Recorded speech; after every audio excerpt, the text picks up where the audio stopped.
Welcome to this video. I'll be talking about using warm-up activities and icebreakers. Now, early on in my career, I would just choose fun warm-up activities and icebreakers that I liked and thought the only purpose was to break up the learning and get some energy flowing. And while that's one of them, it sure isn't all of them. And then when I was a participant, I started to notice how irritated I'd get and resentful of the wasted time if someone did an icebreaker that I thought was pretty inane and stupid. So with that, what I'd like to do in this video is highlight some of the principles I use for choosing how and when I use which type of icebreaker and warm-up activity. I want to review the common ones I use in a full foundational diversity, equity, inclusion workshop. So some of the principles which are key to keep in mind. It has to relate to the content of the session. It can be fun, it can be light, but you have to tie it back in. Use it to give a preview of what's to come, kind of the coming attractions. Do something that might get their attention that's a motivation grabber. You want to get the participants engaging each other and engaging the content of the session. So they begin to recognize and appreciate the differences among the people, the types of things they can learn from each other.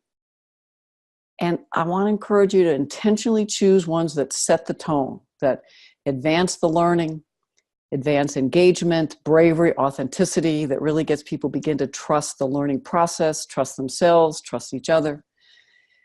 And that relates to accelerating group development. It really is about using warm-ups, using icebreakers to build connections with other participants, with themselves, to really get that authentic dialogue going. We want them feeling connected, comfortable, and challenged enough to take a risk, participate actively, more authentically.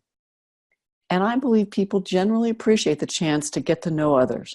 When we talk more about how I use group identity cards, people afterwards are like, I've worked with this person 30 years and I learned more in 2 minutes talking to them than I have in 30 years. So I do believe most people like sharing and learning at a personal level. Now, challenged by choice, not forced, but invited to.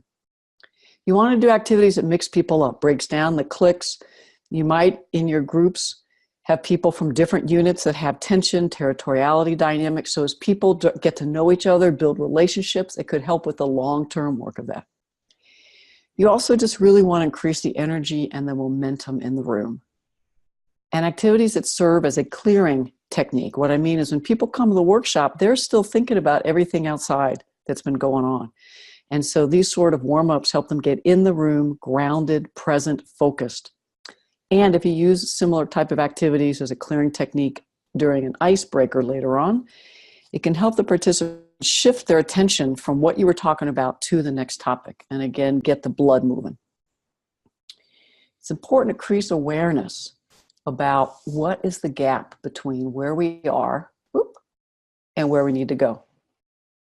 And so whether you use a quick quiz or a self-assessment or a moving continuum where you give them examples and how confident, comfortable do you feel engaging, what you do can vary. There's hundreds of ideas, but you want people motivated to learn by recognizing, here's what I currently could do, but boy, here's what's possible to learn, and therefore I see the gap.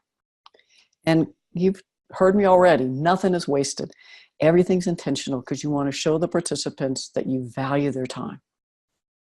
As you're planning the session, you want to start with lower risk activities and build up to more moderate, maybe higher risk ones, scaffold that along. I tend to use more moving activities, what I call physical activities early, whether that's go find a partner who, or literally as a physical activity, like the playing card activity where you're moving around and interacting. And then clearly after lunch, after breaks, something to get them going again. I always model an activity before I ask them to do it. And I really try to have a chance that people can opt out. So no physical contact. I'll even say in this activity, I don't want you connecting with each other. Now, some activities like Let Me In, which you'll see in the Appendix D, I believe, might be E, my lesson plan. That one involves 6 people coming up, holding hands, but I'll tell people that. I need 6 people who come up, and you'll be close to each other, and then I'll move my body kind of up and down and around. And I said, you might be moving like that.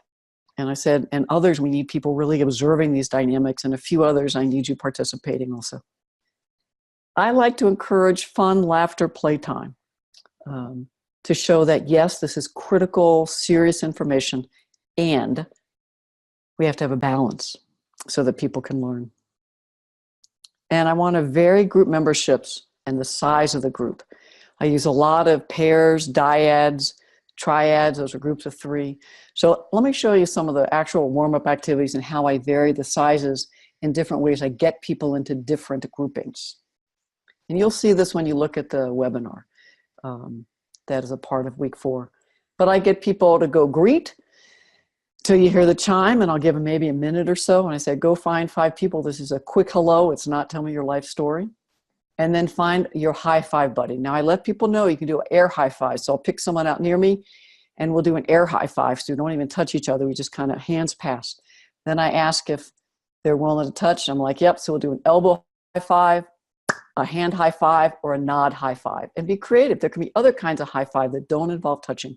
So I want you to model that people can engage, but you don't have to have contact. The first conversation I have is I ask them if they want to note their gender pronouns, and then what's up. I first saw Reverend Dr. Jamie Washington do what's up. Say something about what's going well in your life, what you're proud of, what you're feeling good about, inside work, outside work, and anything that's weighing on your heart. And I particularly use that language the last couple of years because so many people in my workshops come in so much more exhausted, stressed out, depleted. And so I want to give them a chance to talk and connect with other people, what's weighing on your heart.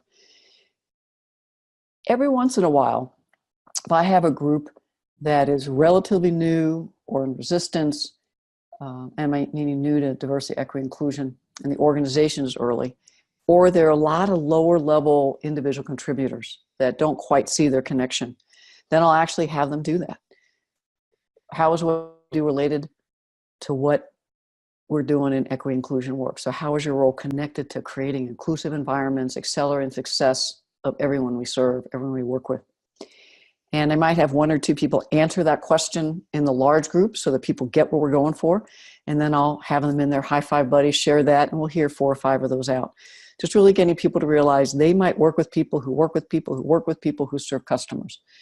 Or they might work with people and a team, but another team needs our stuff, but it's that team that does the marketing. And so what is your connection to creating inclusive work environments, serving the increasingly diverse customer base? Now, one I always do after gender pronouns and what's up is passion commitment. And I'll model it by telling my own story. And it's usually a story about how I was passionate out of my marginalized identities because I wanted to create a world where I could fit in and belong and not experience harassment or negative treatment. And it took decades before I really got my passion coming out of wanting people to recognize their privileged identities and their role and responsibility and the power they have to partner with folks in marginalized identities to create true inclusion. So that's a source of my passion today. But I'll tell a quick story and then ask them to, back with their high five buddy, why are you passionate about accelerating the persistent success of all our employees and create inclusive policies, practices, services to meet the full breadth of those we serve? You'll notice I'm talking about group dynamics in the first one and organizational. If you've listened to the IDEO video, you'll start to see all those principles playing out. Hearing out 4 or 5, passion, who relates in, can really energize people. And the few people that are still in the periphery or the margins, they might be more willing to move along if they hear so much passion in the room. Now, what I might do with leaders, how do you feel knowing others are looking to you to create greater equity, inclusion, social justice in everything you do? And what that does is invites the resistance, the fear, the anxiety, the concerns. I'm not asking them if they're competent or not. We're going to the feeling level. And so that can be very useful for intact leadership teams. Now, I may do this one given the context. Have them find another pair of high five buddies so that there's 4 now. What do you see occurring or not locally, nationally, internationally in the organization that has this session important in your opinion? Talking about that, you could also add your hopes for the workshop, any concerns you have. Again, I'm giving you far more options than you want to do, but I want you to have a big toolkit so that you can decide, given the learning outcomes, given the needs assessment, where they are, what you can do. Now, I tend to do pair shares because I like work in a room when people are standing or sitting and moving around. And you can do something called concentric circles. It's a really much easier way to organize people. And so when you have to have the space, without chairs and tables. But if I have a big auditorium, I'm working with a couple hundred people, I might do pair shares. If I have more 50 to 80 and we have the space, I might have them find a partner, maybe do those first couple, and then come form concentric circles where you and your partner, one of you stands in the inner circle, one in the outer. We want to make the circles big enough so that people have elbow room. And then what happens is you have them move. So the outer circle will now say goodbye to your partner, move 2 people to your right, you'll find a new partner. You give them another prompt, you debrief it. The next prompt, inner circle, move 2 to your right, you'll get a new partner. If you always have people moving in the same direction, it works. Now, I don't think you can have people standing more than about 8 to 10 minutes, if that. And so as I'm doing it, say, we're going to probably be up 8 minutes, 10 minutes. So feel free to bring a chair with you. And I will also, probably groups of 20 to 40, if I do concentric circles, I'll have them bring chairs. Because then I know I can stay a little longer and do 3 or 4 prompts. Much more than that, it gets old. But I like to do, if I'm going to use it, I like to do these prompts. And then you've heard me talk about these in almost every session because I love these. A time in your life when you mattered. And so if they're in concentric circles, they have a new partner, they each tell, you give a halfway point. It's about 1.5 minutes each, is at least what I give. Time they matter, they felt included, what happened, how did you feel? You debrief that, and you'll see how I debrief that with some in the webinar. We can always talk in the Q&A for more detail. You'll also see it in the lesson plan. If you're not doing concentric, you could have people, again, they're already in groups of 4, 2 pairs of high fives, and have them switch a partner so they're with a different person than they've already been with. Similarly, you can either use concentric or keep them in those 4s, and then there's still one person in the group they haven't talked with, and this is when you're marginalized. In this one, again, I tell a story in each one.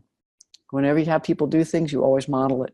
So I'll tell a story about how I felt disrespected, excluded, bullied, what happened, how did I feel, what did you do, which was I laughed along and nobody spoke up in my situation. By then they're really warmed up. I think most people can tell stories. You remind them about the full breadth of differences, and it could be people thought you had that difference or you really did. So it doesn't have to be real. It could be somebody thought you were from working class and you weren't, thought you were gay, you weren't, but they still treated you out of that bias. Now it's off of this one that I then, if you remember about terms, backfilling the concepts of prejudice, microaggression, privilege, marginalized. But you want like 5 or 6 stories and to have breadth of stories. So if the first 3 are around gender or sex at birth, then ask them to notice what the topics have been and expand it. By now, groups are pretty warmed up. And so what I often do, it's still warming up activity. Now we're moving into the body of the workshop, but it really is the bridge. I'll have people imagine, take a deep breath. And again, if they're in groups of 4, I might have them brainstorm 10 of this one, as well as this one. What should no one ever have to experience or feel in the organization? What do you believe everyone deserves to feel and experience? And get 10 of each in a small group, or if the group feels ready to do large group brainstorm. Again, if 30 to 100 people, I'll probably do a large group just because I'm trying to get them to trust each other and get their voices in the room. I'll also say if you've not spoken in a large group, this is an easy one to do. It's just 1 word is all I need. And so we'll brainstorm all that, and I might ask, no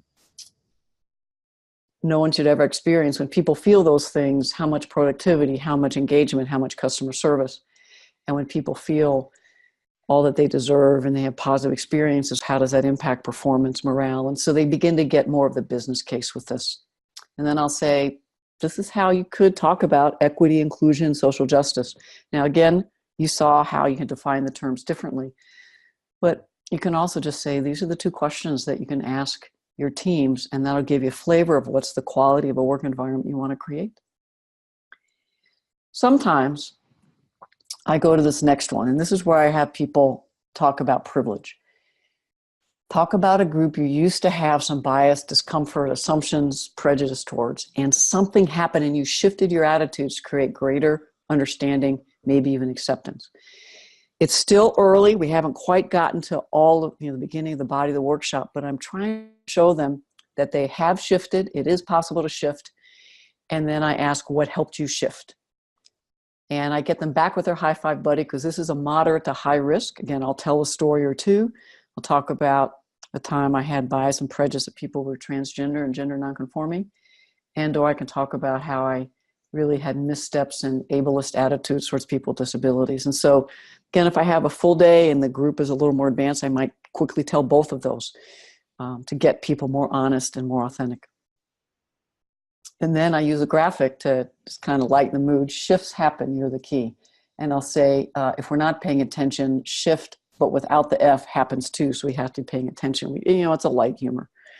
Or at least I think it's funny. Take a deep breath.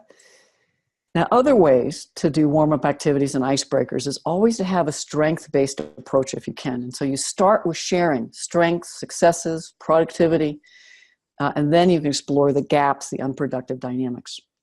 I would do strength-based also whenever you're doing any content, but let me show you how I do it with a couple warm-up icebreaker type activities. This I might do before microaggressions, or if it's just a 3-hour workshop just on microaggressions, I do this as one of the warm-up. The time you observed disrespectful treatment and you spoke up, what did you say and why did you? You can do that in threes, telling stories, again, no names, remember confidentiality, hear some of that out. And then the second one with the same group, what are some times you didn't speak up? Because they've already connected, they already trust each other a little bit, and now they're willing maybe to go a little deeper, more honest. Times you didn't speak up. You don't have to tell the story, but what were some of the thoughts and concerns you had that led to you maybe not speaking up? And what was maybe the impact of silence? And so again, we start with strengths, progress, and then we move to the gap. Another variation of this, I like to do this in fours.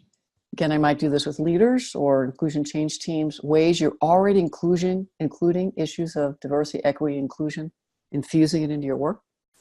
And 2 or 3 programs, practices, policy, service could be improved with greater attention to diversity, equity, inclusion. And so you start with how you're already doing it and what else is possible. And by the end of the day, we're going to come back to those programs and I'll show them the skills to analyze them and I'll tell them that. Because I believe in commercials. So if there's a moment where someone asks a question or you're like this, you're introducing a concept, you're like, we're not going to do this now, but we will do it by the end. That helps keep people motivated, or at least maybe engaged a little longer. So I'll take a minute and talk about bingo and packet. You'll get in this week 4. I believe I put a couple different versions of bingos. I like bingo when it's a large group. I don't know if I can get them back easily. I sometimes work with groups of hundreds. But even if it's a group of 20 or 30, and I'm doing a workshop on dealing with difficult situations, how to navigate it, I might, and I want more intimacy, I might let them have bingo because then I'm not deciding how long they talk.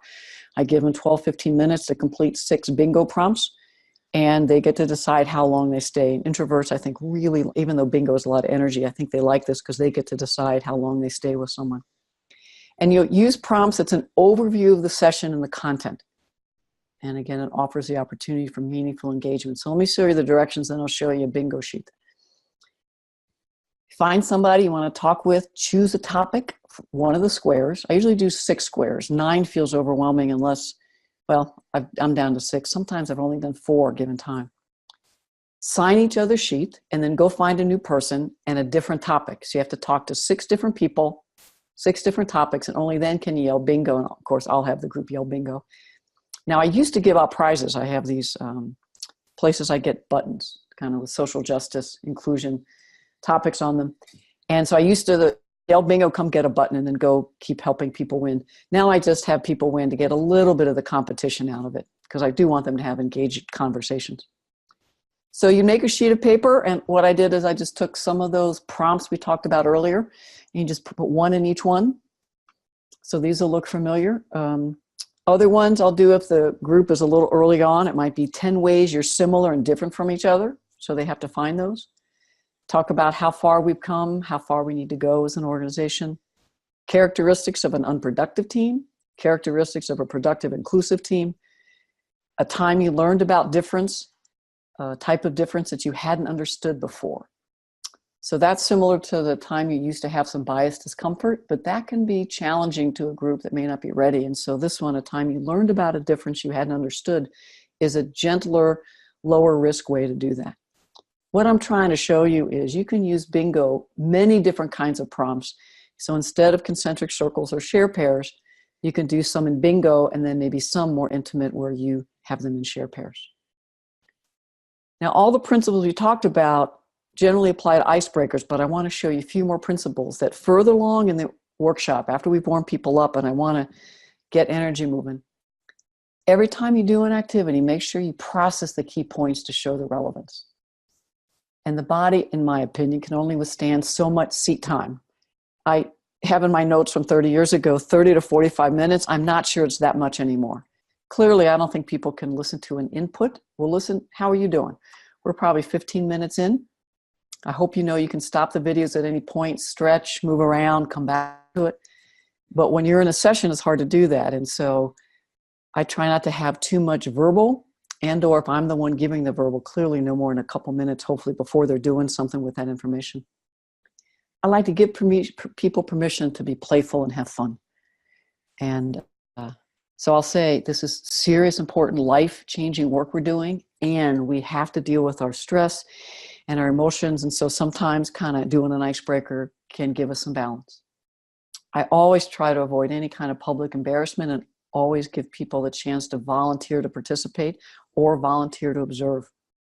So for instance, there's an activity I do. Someone I saw it was Aikido. They really were teaching it as a martial arts, and I'm like, I can use that. So I invite a person to come up. I say, all I'm gonna do is touch your hands. And they put their hands in front of them, and I put my hands on theirs, and then I say, and then I just push. I don't tell them I'm pushing. 99% of the time people push back, and we use it as a metaphor.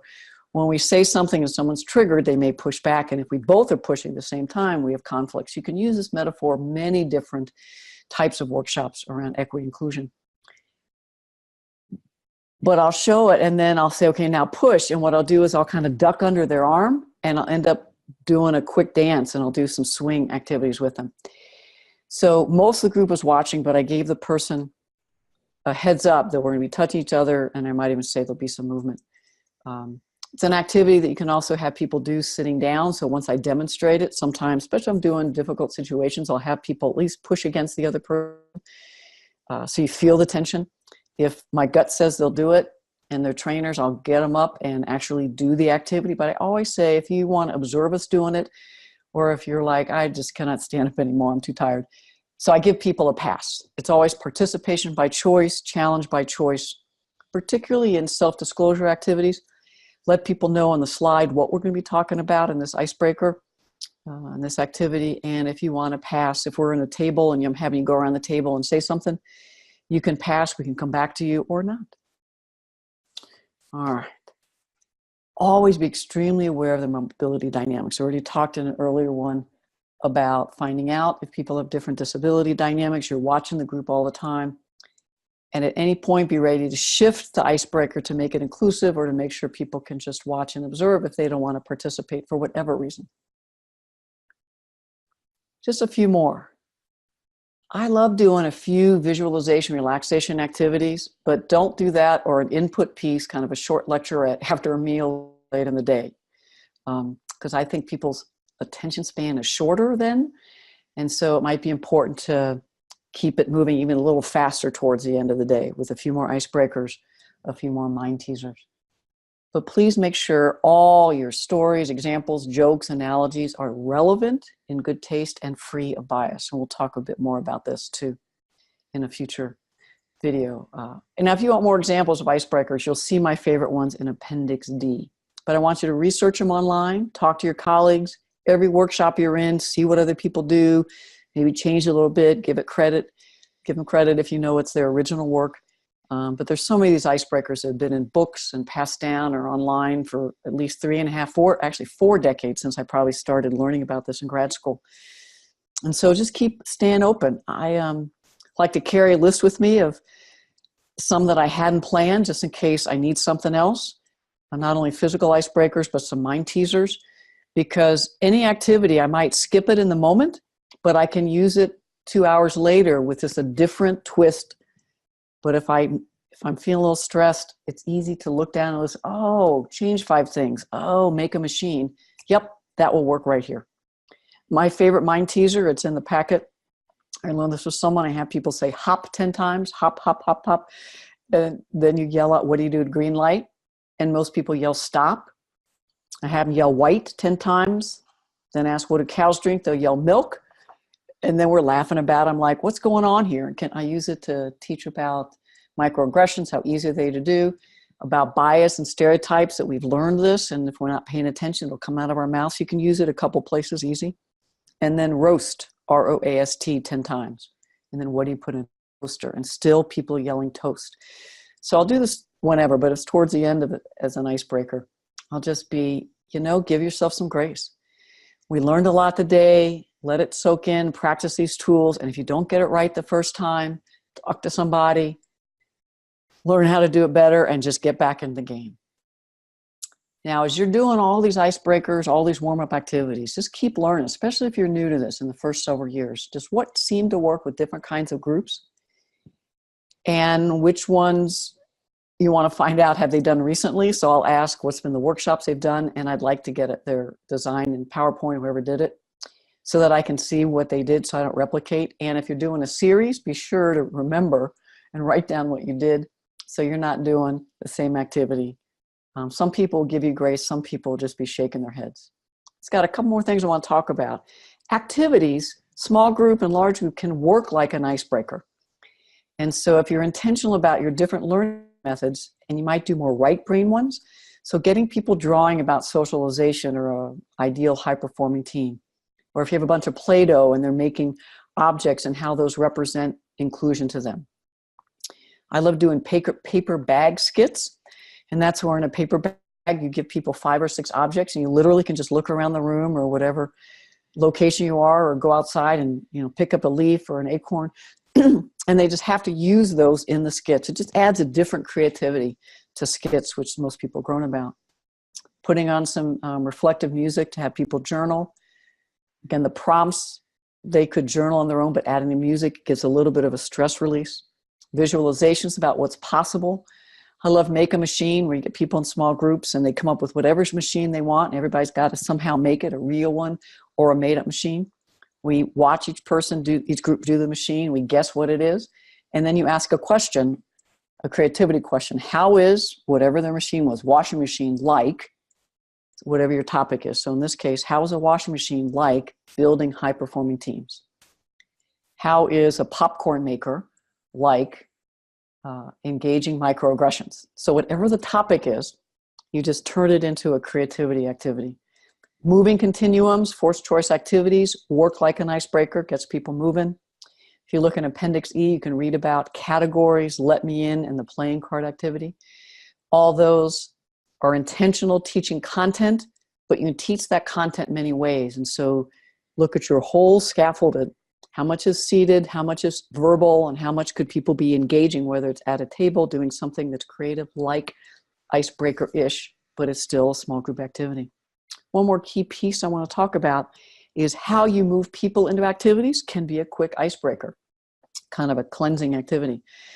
And so I always do the kind of find somebody who.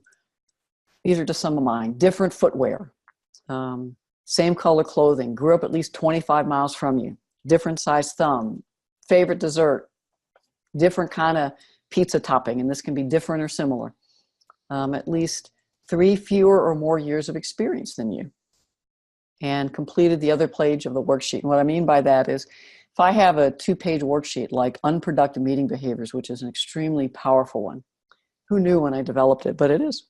People find it very useful. So it's 2 pages. So I have literally half the room, you do page 8, the other half, page 9. And then after about 2 minutes of reflection, I have them go find somebody who did the other one, and then they share 4 or 5 that got their attention. That's a strategy I use often. As you look at my handouts, there are awfully a lot of things. So it takes time, and it's just overwhelming sometimes for people to do it all. But if they do half or a third, and then talk to other people who did the others, then they're engaging and they're also getting to teach each other. Just breathe right now. There are so many options. I covered some, but there are so many others. So find what works for you, find what works for the groups you're working with. Stay open to new ones, because at least I get bored, so I'm always looking for new ideas. So that's related to your homework. I want you to think about all we've talked about, go over the handouts, And what are some warm-up activities that you want to sketch out for the workshop you've been thinking about? And I'd like you to try out a bingo. Just make one. Even if you don't use it, just have it so that you know that you have it maybe in future workshops. And then I'd like you to look for a couple more icebreakers for that session. Now, it might be things that I have in the packet, maybe things I talked about. It might just be others you've done. But try to get a few new ones to add to your toolkit. I hope in this video you got a few more ideas and mostly got more excited about how to use warm-up activities and icebreakers to really facilitate deep learning. I'll see you in the next video.